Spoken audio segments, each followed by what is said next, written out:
So I'm with Craig Casey. Craig's an inventor who's worked many years in the mining industry. He's come up with quite the idea. Nice to see you, Craig. Good day, Joe. How are you? Good, thank you. So what's this? This is a tray raised indicator or body up indicator, bed up indicator, which fits to the cab, the roof of the truck. Yeah. Basically, it's just another safety device that lets the driver know whether he's left his tray up when he takes off. Yeah. So he doesn't want to be travelling down the road with his tray on it. Yeah. It causes a lot of issues. Well, we've seen we've just spent a little bit of time collecting YouTube clips from around the world of people. So only incidents that have been caught on camera. We've seen street signage and on motorways. Yep. We've seen infrastructure carrying gas, electricity and all that kind of stuff, very dangerous. People taking down power lines, blocking bridges. Have you seen any incidents yourself in your years? I've actually, in the mining industry, I've actually seen people that take down power lines and also try going through underpass, through a bridge, and it doesn't work. It must cost a lot of money. It does. I know of one particular accident, it cost 1.2 million cost the company through damage to the truck, the tunnel, and loss of production.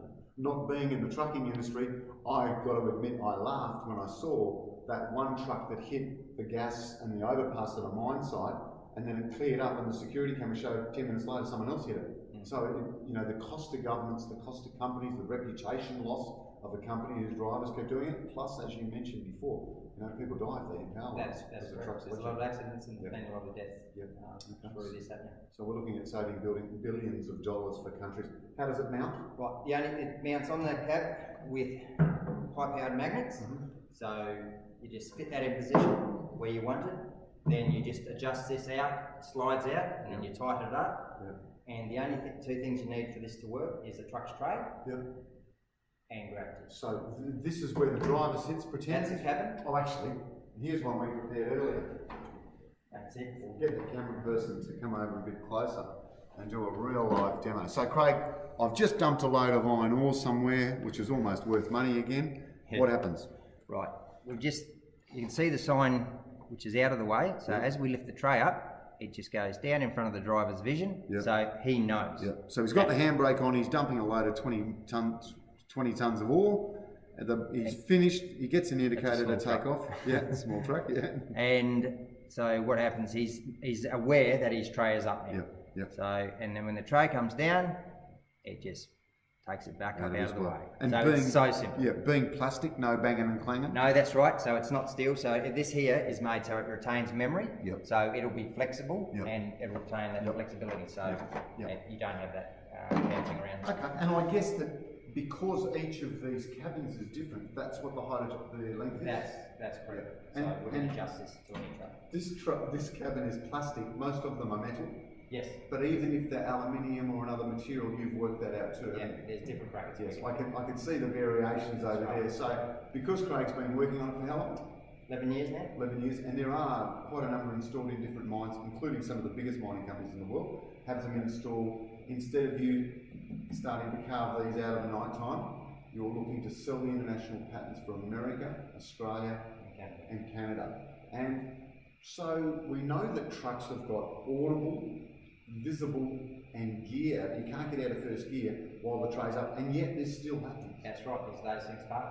Every now and not all the time, but every now and again if one fails, or if a driver ignores the fact that he's got something buzzing in his ear, or there's this light flashing. This here is basically right in his vision. What did you call it when I first met it? You said it fails to save. Fails to save, and of course that's important because it can't be disabled.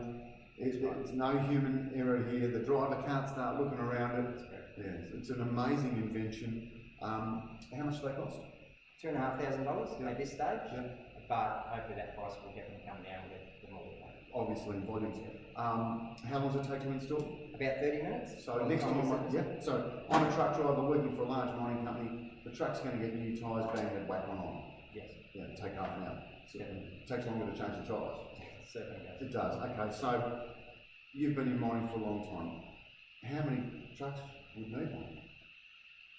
Tens of thousands. Tens of thousands. So tens of thousands of trucks at $2,500. If you applied that globally, Australia, Brazil, America, Canada, whoever bought the international patents would be able to roll it out very fast in other countries. That's correct. And this doesn't have to just be fitted to mining trucks. This can be retrofitted to any truck that has the trailer places. Yep, so any bed, any truck, geez, you have to think of it. Oh, there's many. You're bringing your insurance policy down. The governments of the world should be very interested because it means no more infrastructure. Trash, yeah, okay, thanks mate. So the details are on the screen, give us a call. There's a hyperlink to the YouTube clip on this one as well. Have a watch of it, it's hard to believe, but if you go and do your own research you'll see millions.